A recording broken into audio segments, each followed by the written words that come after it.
Olympics games અને IFMSમાં બિલો બનાવવાના નિયમો સ્ટ્રિક્ટલી ફોલો કરવા પડે છે.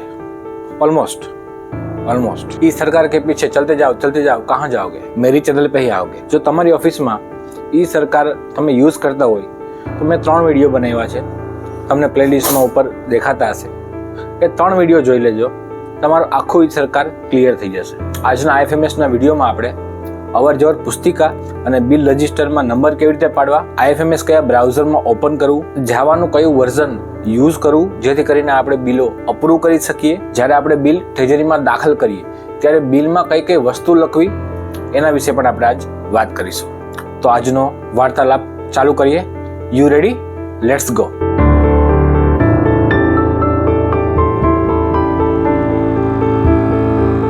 જો સૌથી પહેલા આપણે વાત કરીએ બિલ રજિસ્ટરની અને અવરજવર પુસ્તિકાની, તો IFMSમાં કોઈ પણ બિલ બનાવતા હોઈએ, કોઈ પણ પ્રકારનું બિલ બનાવતા હોઈએ તો બિલ રજિસ્ટર અને અવરજવર પુસ્તિકા આ બંનેમાં એક નંબર પાડવાનો હોય છે.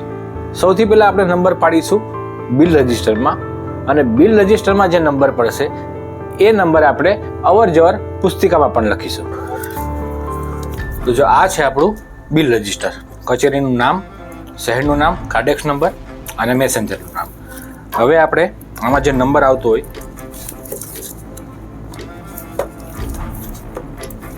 એ નંબર લખવાનો, બિલ નંબર અને તારીખ. તો મારે નંબર આવે છે અહીંયા 175 175 અને બિલની તારીખ, હું બિલની તારીખ આજની લખું છું એટલે કે 26/1/2025. હું પેન્સિલથી લખું છું કારણ કે આ ઓરિજિનલ છે એટલા માટે. હવે આપણે લખવાની છે બિલની વિગત. તો બિલની વિગતમાં આપણે જે પગાર બિલ બનાવતા હોઈએ, અથવા તો TA બિલ બનાવતા હોઈએ, અથવા તો કંટી બિલ બનાવતા હોઈએ, અથવા તો આઉટસોર્સનું બિલ બનાવતા હોઈએ એની વિગત લખવાની. મેં સમજાવવા માટે અત્યારે 4 બિલો બનાવ્યા છે જે હું તમને આમાં લખીને સમજાવું કે કેવી રીતે આપણે આમાં લખવાનું હોય છે. ચાલુ કરીએ પહેલાં પગાર બિલથી.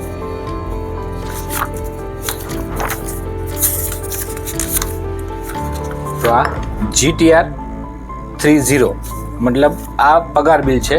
તો અહીં લખવાનું નાયબ મામલતદાર પુરવઠા પગાર બિલ માહે જાન્યુઆરી 25. ઓકે. હવે તમારી પાસે કંટી બિલ હોય, તમે કંટી બિલ બનાવતા હોઈએ તો આમાં લખવાનું કંટી બિલ માહે ડિસેમ્બર 24. એવી રીતે તમે આઉટસોર્સ બિલ બનાવતા હોય તો આઉટસોર્સ પગાર બિલ માહે ડિસેમ્બર 24. આ રીતે બિલની વિગત આપણે લખવાની. એની પછી છે ગ્રોસ અમાઉન્ટ, ગ્રોસ રકમ. તો ગ્રોસ રકમ અને નેટ રકમ એ બે વચ્ચે તફાવત શું હોય? તો ગ્રોસ રકમ એટલે કપાત કર્યા પહેલાંની રકમ, અને નેટ રકમ એટલે શું? તો કપાત કર્યા પછીની રકમ, ડિડક્શન કર્યા બાદની રકમ. હવે નાયબ મામલતદારનું પગાર બિલ હોય તેમાં ગ્રોસ રકમ નેટ રકમ કરતાં વધુ હોય. તો આમાં આપણે ગ્રોસ રકમ જોઈએ તો 44,776 રૂપિયા એ ટોટલ રકમ છે, ગ્રોસ રકમ છે. એના બાદમાં આપણે ડિડક્શન શું કર્યું છે? તો આપણે 14,000 રૂપિયા એમના ઇન્કમ ટેક્સના કાપ્યા છે. તો ડિડક્શનમાં આપણે લખવાનું 14,000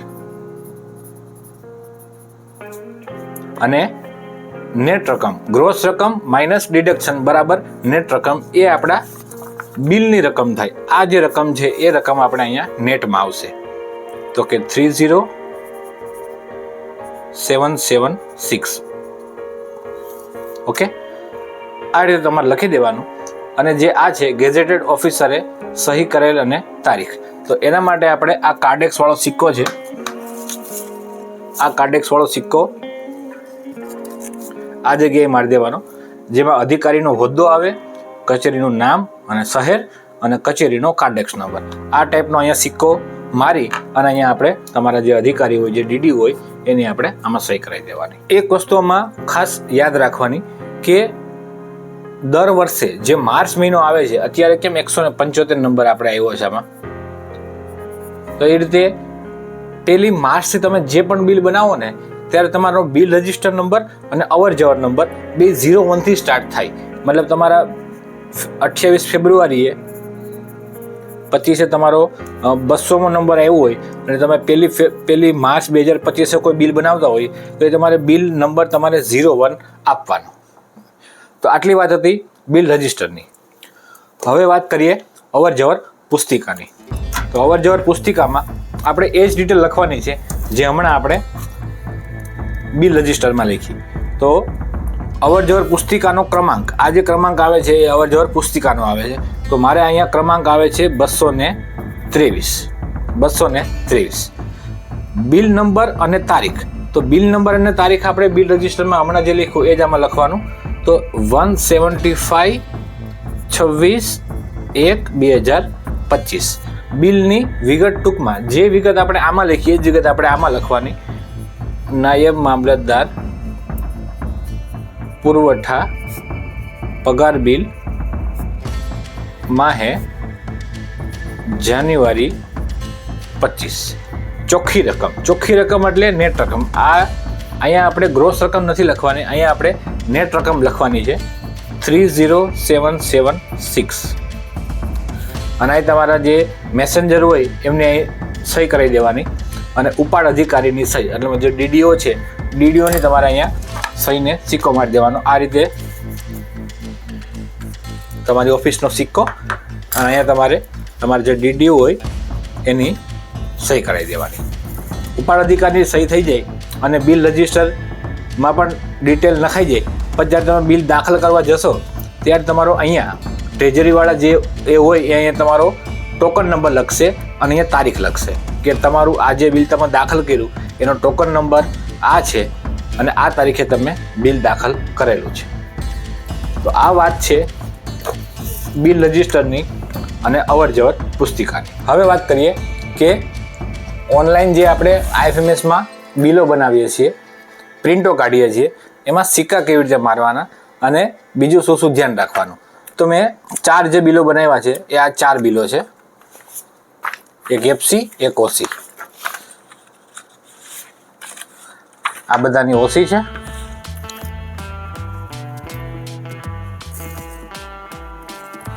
અને આ એની જે નીચે છે આ છે એફસી. તો આપણે એક પછી એક ચાલુ કરીએ. તો આ ઓસી અને એફસી.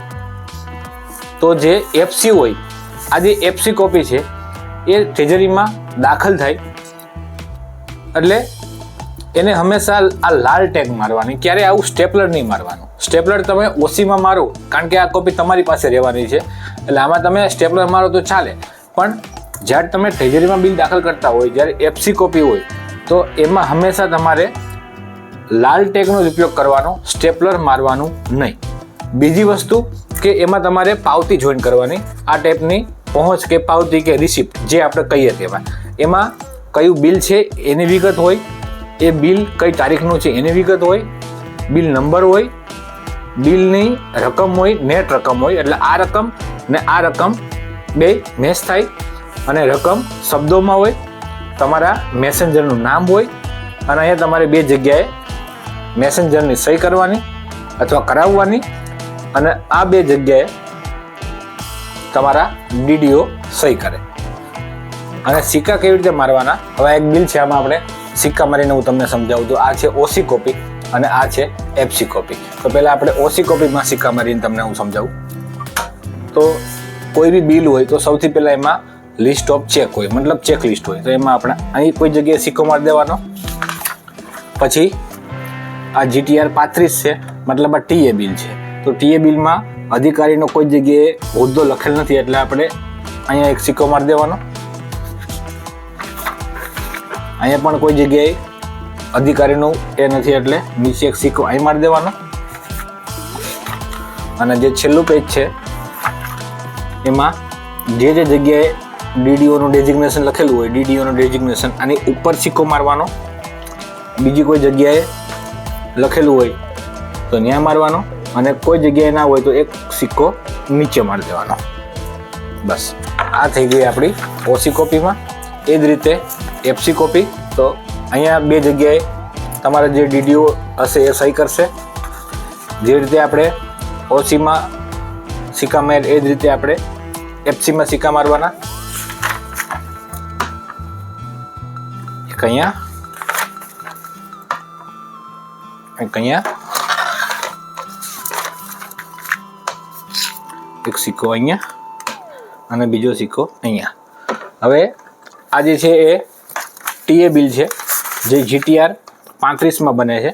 તો GTR 35માં એ ટીએ બિલ બને એટલે જે ગવર્મેન્ટ સર્વન્ટ હોય, જે ટીએ બિલ લેતા હોય એમની એક સિગ્નેચર આ જગ્યાએ કરાવવાની અને એક સિગ્નેચર આ જગ્યાએ. અહીં લખેલું જ છે ગવર્મેન્ટ સર્વન્ટ સિગ્નેચર, એટલે એક સિગ્નેચર તમારી અહીં કરાવી દેવાની.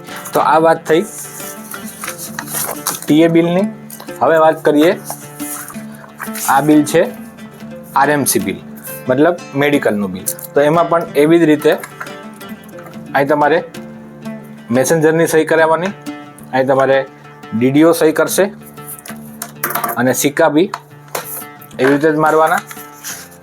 સૌથી પહેલું ચેકલિસ્ટ, એક સિક્કો, પછી આ GTR. તો GTRમાં સિગ્નેચર ડેઝિગ્નેશન લખેલું છે એની ઉપર જ એક સિક્કો મારવાનો. અને જે છેલ્લું પેજ છે આમાં 1, 2, 3 આ 3 જગ્યાએ પ્રિન્ટેડ થઈને આવેલું છે ડીડીઓ ડેઝિગ્નેશન. તો 3ની જગ્યાએ જે એની ઉપર સિક્કો મારી દેવાનો. આ રીતે થોડું ઉપર નીચે થાય તો વાંધો નહીં, આ રીતે સિક્કો મારી દેવાનો. અને કોઈ જગ્યા ના હોય તો 2 સિક્કા આ બાજુ મારવાના અને એક સિક્કો અહીં વચ્ચે મારી દેવાનો. આ પણ ચાલે. આ થઈ ગયું આપણું RMC બિલની FC કોપી. આ એની ઓસી. પછી આ જે બિલ છે આ કંટી બિલ છે. તો કંટી બિલની FC અને આ છે ઓસી. તો કંટી બિલમાં બી સૌથી ઉપર ચેકલિસ્ટ, એક સિક્કો મારવાનો. અહીં કોઈ જગ્યાએ ડીડીઓ ડેઝિગ્નેશન નથી લખ્યું તો આપણે એક સિક્કો અહીંયા નીચે મારી દેવાનો. અને અહીંયા પણ કોઈ જગ્યાએ નથી લખ્યું, એક સિક્કો નીચે મારવાનો. અને લાસ્ટ પેજમાં ડીડીઓ ડેઝિગ્નેશન 1, 2 અને 3 જગ્યાએ લખ્યું છે. તો 3 જગ્યાએ આપણે એની ઉપર સિક્કો મારવાનો. આ રીતે. અને જો અહીં 2 સિક્કા મારો તો એક સિક્કો અહીં સાઈડમાં મારી દેવાનો. આ ચાલે. હવે લાસ્ટ વાત કરીએ પગાર બિલની. તો પગાર બિલમાં ખાસ જોજો કે એમાં એક શું કરવાનું. તો આ છે પગાર બિલ. સેમ વે એવી જ રીતે ઉપર રિસિપ્ટ આવશે અને સિક્કા ચેકલિસ્ટની ઉપર એક અહીંયા સિક્કો આવશે. આ GTR 30માં બને છે તો અહીંયા એક ડીડીઓ વાળું ડેઝિગ્નેશન વાળું છે, એક સિક્કો અહીંયા મારી દેવાનો, એક સિક્કો અહીં નીચે મારી દેવાનો. અને જો ડીડીઓ વાળું એ પાછળ હોય તો અહીં તમે પાછળ પણ એક સિક્કો મારી શકો છો, અહીંયા અથવા અહીંયા કોઈ એક જગ્યાએ સિક્કો મારવાનો. અને લાસ્ટમાં જે સર્ટિફિકેટ આવે, આ ખાલી પગાર બિલમાં જ આ ટાઈપનું સર્ટિફિકેટ આવે. આમ બે જગ્યાએ એમાં લખેલું છે ડીડીઓ ડેઝિગ્નેશન. તો અહીં તમારે એ રીતે 2 સિક્કા મારી દેવાના. આ તમારું પગાર બિલ પતી ગયું.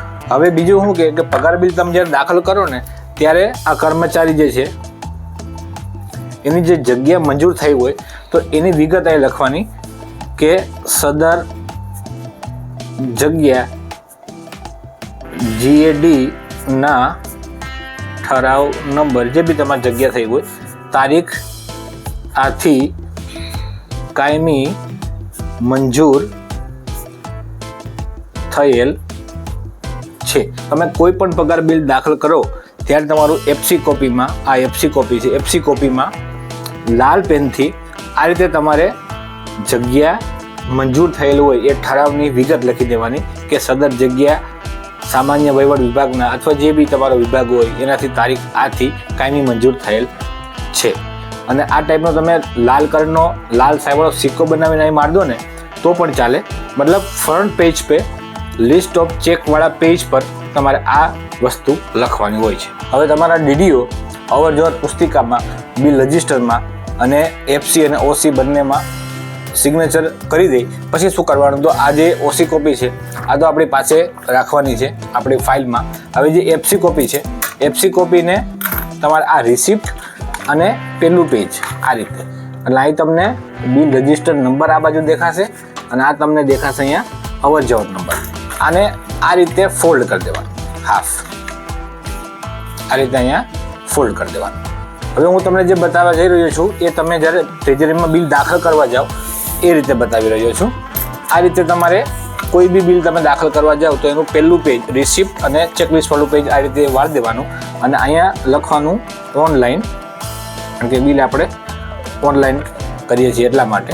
પછી લખવાનું આ બિલ કયું છે તો કે પગાર બિલ, તો કે પગાર બિલ. પછી લખવાનું પગારનો દિવસ, મારે પગારનો બીજો દિવસ આવે એટલે પગારનો બીજો દિવસ અને અહીંયા લખી દેવાનું તમારો કાર્ડેક્સ નંબર જે બી આવતો હોય. એવી રીતે જો તમારી પાસે કંટી બિલ હોય અને તમે કંટી બિલ દાખલ કરવાના હોય તો કંટી બિલમાં બી એ રીતે પહેલું પેજ વાળી દેવાનું, ઉપર લખી દેવાનું ઓનલાઈન, અહીંયા લખવાનું કન્ટીજન્સી બિલ, અહીંયા લખી દેવાનું કાર્ડેક્સ નંબર જે બી આવતો હોય. પગારનો દિવસ લખવાનો આમાં જરૂર નથી અને બહુમાં તમે C2 લખી શકો અને જે પગારવાળું છે એ પગારની ગ્રાન્ટ હોય C1 તો આમાં તમે C1 લખી શકો. હવે C1, C2 અને C3 આ શું છે એના માટે મેં IFMSનો જે પહેલો વિડીયો બનાવેલો છે એ જોજો, એમાં તમને આનો એકદમ બેઝિક કોન્સેપ્ટ ક્લિયર થઈ જશે. હવે શું કરવાનું તો આ જે નંબર છે અવર જવર નંબર કયો છે 201 છે અને આ નંબર કયો છે 199 છે. તો આપણે આમાં જે અવર જવર પુસ્તિકા છે, અવર જવર પુસ્તિકા આ રીતે ખોલી અને આપણે જે જગ્યાએ બિલ ચડાવ્યું હોય આ જગ્યાએ આપણે બિલ ચડાવ્યું છે તો જે સૌથી પહેલો ક્રમ હોય 199 અને એ બાદ 201. તો આ રીતે અહીંયા લખેલું હોય 199, આ તમને સમજાવવા માટે આ રીતે લખેલું છે, પણ અહીંયા આપણે જોવા જઈએ તો 199 અને 201, 199 201 આ બે જગ્યાએ આપણે નંબર ચડાવેલા છે. તો 199 વાળું ઉપર રાખવાનું અને 201 વાળું નીચે રાખવાનું. આ રીતે કરી અને આ જગ્યાએ મૂકી દેવાનું અને આને બંધ કરી દેવાનું. અને આ તમારે આ વસ્તુ આવી જ રીતે તમારે તમારા મેસેન્જરને આપવાનું. તમે જો મેસેન્જર હોય તો તમારે આ રીતે લઈને ટ્રેઝરીમાં દાખલ કરવાનું. આ બધા મેં તમને જે બિલો બતાવ્યા એ બધા બિલો IFMSમાં ઓનલાઈન બનાવીને એને અપ્રૂવ કરીને એની પ્રિન્ટો કાઢી છે. ઓનલાઈન બિલોની સાથે આપણે ઓફલાઈન ઘણા બધા પત્રકો એટેચ કરવાના હોય છે. બાય ધ વે ઈમેલમાં અને બિલોમાં એટેચમેન્ટ બરાબર છે, પણ રિયલ લાઈફમાં એટેચમેન્ટ. હવે આપણે વાત કરીએ કે IFMS કયા બ્રાઉઝરમાં ઓપન થાય છે અને બિલ અપ્રૂવ કરવા માટે જાવાનું કયું વર્ઝન યુઝ કરવું. આપણે કોઈ પણ બિલ બનાવવું હોય તો એ આપણે IFMSમાં જ બનાવીએ છીએ.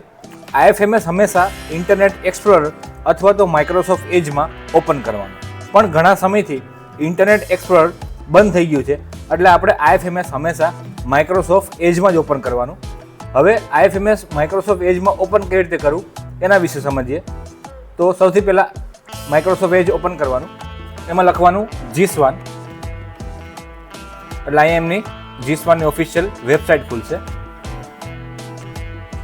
આને ક્લોઝ કરી દેવાનું અને થોડું નીચે આવશો એટલે ઇન્ટિગ્રેટેડ ફાઇનાન્શિયલ મેનેજમેન્ટ સિસ્ટમ, આ આપણું IFMS છે. આના ઉપર આપણે ક્લિક કરવાનું એટલે બીજું ટેબ ઓપન થશે અને આપણે આમાં યુઝર નેમ અને પાસવર્ડવાળું આ જે બોક્સ છે IFMS વાળું એ તમને દેખાશે.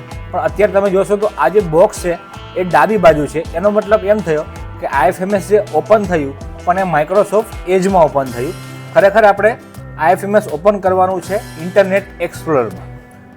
માઇક્રોસોફ્ટ એજમાં જ આપણે કોઈ બી વેબસાઇટને ઇન્ટરનેટ એક્સપ્લોરમાં ઓપન કરી શકીએ છીએ. તો માઇક્રોસોફ્ટ એજમાં આપણે IFMS ઇન્ટરનેટ એક્સપ્લોર મોડમાં કેવી રીતે ચાલુ કરવાનું હવે હું તમને એ સમજાવું. તો સૌથી પહેલાં શું કરવાનું, આ ટાઈપનું જે આવે ને એમાં આપણે IFMSની લિંક છે આના ઉપર ક્લિક કરીને આ લિંકને આપણે કોપી કરી દેવાની, પછી આને આપણે ક્લોઝ કરી દેવાનું.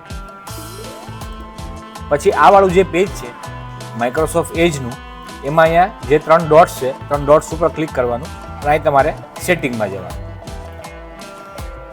સેટિંગમાં જશો એટલે અહીં તમને ડિફોલ્ટ બ્રાઉઝર એવું દેખાશે, અહીં તમને ક્લિક કરવાનું.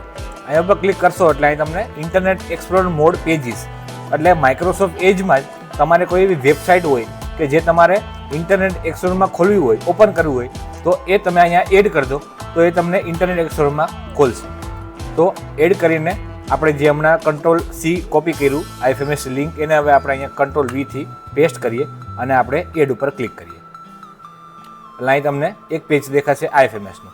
હવે આપણે એકવાર ક્રોસ કરીને જોઈએ તો હવે જે પેલું બોક્સ ડાબી બાજુ ખુલતું હતું એ હવે વચ્ચે સેન્ટ્રલમાં ખુલશે. એટલે આપણે ખબર પડશે કે ભાઈ IFMS ઇન્ટરનેટ એક્સપ્લોરમાં ઓપન થયું. ફરીથી આપણે અહીંયા GSWAN લખીએ